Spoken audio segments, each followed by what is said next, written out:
It all began in the spring of 2013. I was 25 years old and my wife Olivia was 26. We'd been dating for 5 years and had been married for 2. We met at the University of Edinburgh. She was studying accounting. I was pursuing mechanical engineering. Our first encounter happened at a house party thrown by a mutual friend in Leith. Over cheap beer and painfully loud dance music, we struck up a conversation and discovered an immediate spark. Olivia was captivating in a quiet, understated way. Her chestnut hair was always neatly tied back in a ponytail, her gray eyes sharp and observant, and she carried herself with a poised confidence that made everyone around her sit up and take notice. She spoke with a calm assurance that naturally drew people in. I, by contrast, was tall, brash, and relentlessly ambitious. Friends often told me I looked older than I was, thanks to the intensity etched into my face. Despite our differences, her refinement against my bluntness, we bonded over our shared sense of humor and restless drive. Within a year, we'd decided to marry. To me, Olivia was the perfect partner, brilliant, self-assured, and someone who pushed me to be better. She dreamed of a comfortable, secure life. I was determined to provide it, no matter the cost. But as any couple soon discovers, marriage isn't just about 2 people. It's about merging 2 families. From the moment I met her mother, Margaret, I felt her disapproval. She wore it like armor, treating me as though I were some stray suitor her daughter had been foolish enough to bring home. I tried everything: flowers, offers to help repaint her kitchen, invitations to dinner at our flat in Stockbridge, but Margaret remained distant. I remember our first dinner together vividly. She fixed me with an icy stare and said to Olivia, "My dear, you deserve someone far more sophisticated." In one dismissive sentence, she made it clear she thought me unworthy. Her husband, David, never contradicted her. Whenever I spoke to him, he would murmur polite, half-hearted responses, clearly afraid of provoking Margaret. Olivia's older sister, Emma, and her husband, Liam, were more welcoming at first. Liam and I bonded over football matches on TV and the occasional blunt joke. Emma, however, seemed fragile and withdrawn. It was no secret in the family that she'd been struggling with infertility for years, enduring one failed treatment after another. Olivia and I agreed early on that we'd postpone having children.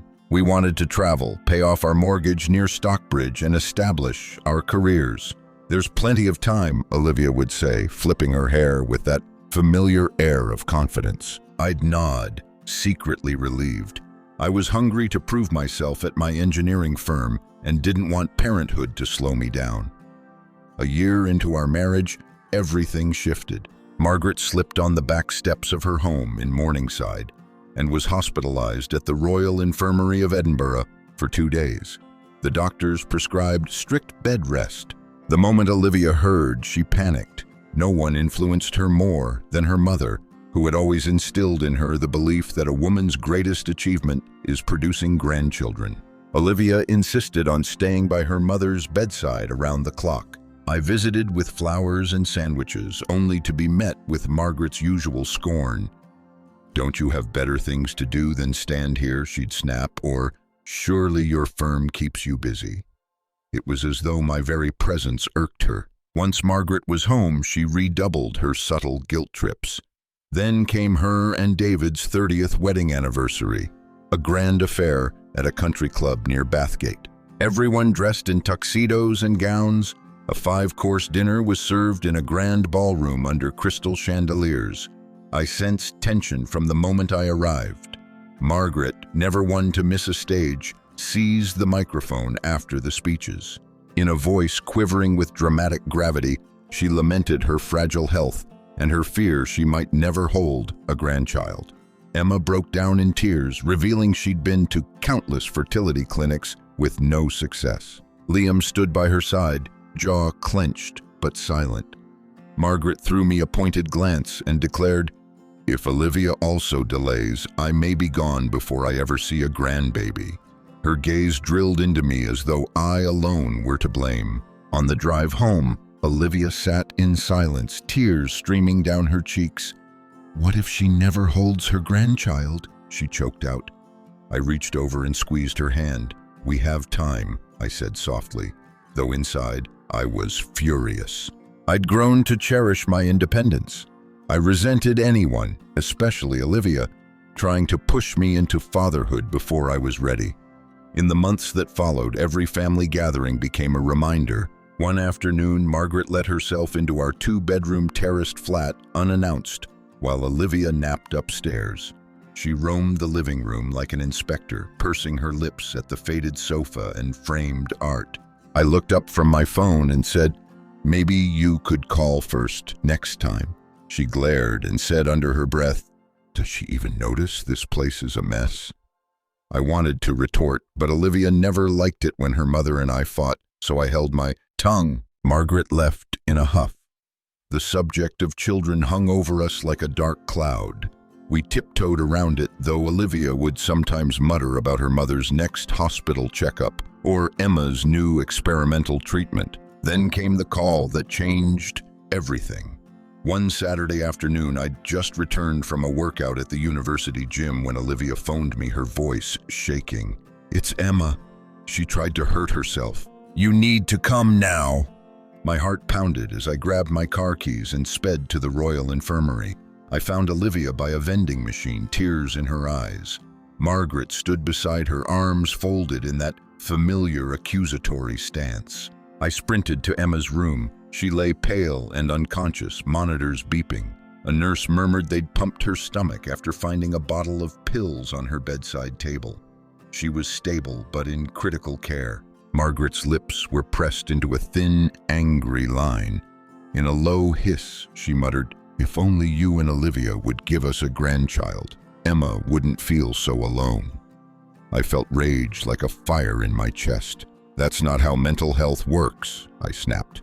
Emma's eyes flickered open and she looked away, too exhausted to speak. 2 days later, Emma was discharged home. The extended family convened at Margaret's house outside Morningside to find a solution. Everyone sat in an oppressive circle in the living room. Margaret presiding at the head, Olivia near her, Emma on a love seat clutching a blanket. Liam, silent, in a wingback chair. I waited for someone to propose adoption or IVF, but Margaret had other plans. When I tentatively suggested adoption, "It could give Emma a child to love," she spat. "That's not one of our blood. We want a grandchild from our lineage." A heavy silence fell. My lips curled into a sneer as I realized this meeting wasn't about solutions. It was about issuing ultimatums. In the weeks that followed, Liam and Emma visited our flat more frequently under the guise of checking in. I'd catch them whispering with Olivia in the kitchen. When I walked in, they'd fall silent. Olivia grew secretive with her phone, brushing it away whenever I glanced at her. I tried to question her, but she brushed me off. "It's just Emma." My frustration bubbled over in petty insults. "Maybe your accounting degree can help you see what you're doing," though I still had no idea what plan they were hatching. Everything came to a head on July 5th. I drove up to our flat on Argyle Place and saw a cluster of vehicles: Margaret's Volvo, Liam's hatchback, Emma's SUV, and a few others. My heart pounded as I let myself in. The living room lights were dimmed. Candles flickered on the coffee table. They all sat there, eyes on me. Margaret pointed to the couch. "Mark, sit." My jaw clenched as I sat. "We're here to settle the grandchild issue," Margaret announced. I asked what she meant. Olivia's voice was calm and cold. "Stop pretending you don't know. You've refused to have a baby, so we've decided on another route." Margaret raised her hand. "No adoption, no IVF. Since Emma can't conceive and you won't step up, Olivia will carry a child for Liam, and Emma will raise it as her own." I felt the room tilt. Liam smirked. "We didn't need your permission," he said. Fury overwhelmed me. I lunged at Liam. My fist connected with his jaw, sending him sprawling onto the carpet. Emma screamed. Olivia tried to grab me, but I shoved her aside. "Get out of my house," I roared. They scrambled for the door, while Margaret yelled that I was an unworthy husband and Olivia deserved better. Later that night, Olivia confronted me in our bedroom, her face twisted with anger. You're letting them manipulate you into sleeping with my brother-in-law. That's vile. She slammed her palm against the doorframe. You don't understand how hopeless Emma feels. You never wanted to be a father on her timeline. We argued until she locked herself in the bathroom. I left to cool off, pacing the streets of Stockbridge, adrenaline burning through me. The next day, I met my best friend Ben at a tiny cafe on Hanover Street. Over lattes, I told him everything. He was aghast. Mark, you need to get out of there, he said. I snorted. Let them think they won. Not a chance. Inside, dark schemes flickered through my mind. Ways to upend Margaret's plan, but I knew revenge wouldn't fix anything. A few days later, Olivia knocked on my study door. Her eyes were red. I'm sorry I slapped you, she said quietly, voice trembling. Emma's on suicide watch again, and Mother's demands are relentless. I feel trapped. I studied her, seeing genuine exhaustion beneath the arrogance. Fine, I said at last. We can discuss having a child, our child, on one condition. No more talk of Liam. Her eyes lit up with relief and entitlement.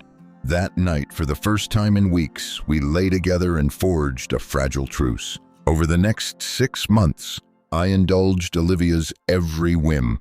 She wanted a sectional for the living room. I ordered the most luxurious one I could find. She longed for a spa weekend at a 5-star retreat in the Highlands. I booked it. Each gift made her smile with that smug satisfaction, and I found a perverse pleasure in knowing my generosity kept Margaret at bay. Margaret remained uncharacteristically silent. Emma seemed to focus on therapy and rarely visited. One afternoon, Olivia burst in, waving a glossy travel magazine. Let's celebrate our fresh start, Santorini or the Maldives, she declared. Under the pretense of romance, I secretly booked a 2-week cliffside villa in Santorini, imagining the look on her face when she saw it. That evening, I came home to an empty flat. On our bed lay a note in Olivia's elegant script. Mark, nothing in our relationship ever changes. I love you, but I also love my family. Emma needs me to carry a child for her, one she can't have herself. We're leaving for a month. We won't tell you where. I'll return when I'm pregnant, and we'll pretend none of this ever happened. The baby will be theirs to raise. Please don't search for me. I'm sorry. Olivia. My heart sank. All my efforts meant nothing. I sank onto the edge of the bed, trembling with rage. My grand gesture lay useless on the coffee table. Over the next 48 hours, I sold our furniture, electronics, even my car. I emptied our joint accounts down to mere pounds, then booked a one-way flight to Barcelona. I packed a single duffel bag and grabbed Olivia's abandoned phone. By the time the plane ascended, I was numb. Barcelona was a blur of heat and noise. With only my engineering degree and a few meager pounds, I took a job at a small warehouse on the city's outskirts, hauling crates and loading trucks. The work was honest, the pay enough to survive, and every day I told myself I was building a new future. 3 weeks later, curiosity got the better of me. I powered up Olivia's phone in my bare apartment. A flood of WhatsApp notifications poured in, but one group titled Our Grandchild caught my eye. I tapped it open. A message from Emma reading, After 22 attempts, we finally succeeded. Attached were 2 photos, Olivia and Liam entwined on a sofa, triumphant smiles plastered on their faces, and the second of a positive pregnancy test. My stomach lurched. Seeing it in color seared my mind. I slammed the phone shut and paced until dawn. The next morning, Olivia texted me from an Edinburgh number. Love, I'm back home and pregnant with Liam's child. Please come back. We need money for groceries. I let out a harsh laugh and ignored the dozens of calls from her, Emma, Liam, and Margaret. In their eyes, I still owed them support. I blocked every number. A week later, my father Samuel flew out to Barcelona, insisting on seeing me. Over espresso at a cafe by the Port Vell, I told him everything and handed him the photos. He stared in stunned silence, then put a hand on my shoulder. "You did the right thing," he said quietly. For the first time, I felt vindicated.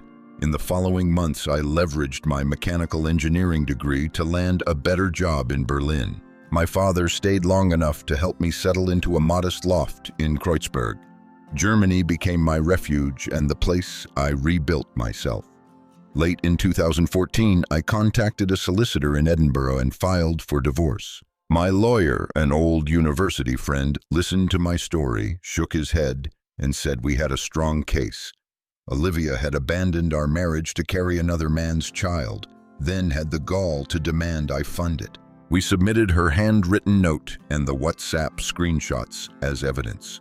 News arrived 2 months later that Emma had miscarried, an emotional blow that sent Margaret into a furious rage, accusing me of causing her daughter's distress. Emma cut Olivia out of her life entirely. I heard through the grapevine that their family had imploded. Nearly a year after I left, on a rainy November afternoon in Berlin, I got a FaceTime call from an unknown number. I answered, and there was Olivia, her face drawn, eyes hollow. "Mark," she whispered, tears glistening. "I lost the baby. They had to remove my uterus. Mother and Emma have disowned me. I'm so sorry." She sobbed. I remained silent. Finally, I said, "You made your choices, Olivia. You'll carry that guilt forever." I hung up without another word. In mid-2015, the divorce was finalized. I paid Olivia 1 year of alimony, as the court ordered, and that was it. Then the pandemic hit in 2020, and the world locked down. In those long months at home, I reflected on everything I'd done, my own cruelty, my attempts at control. I knew I wasn't blameless, but nothing could justify the twisted betrayal that drove me away for good.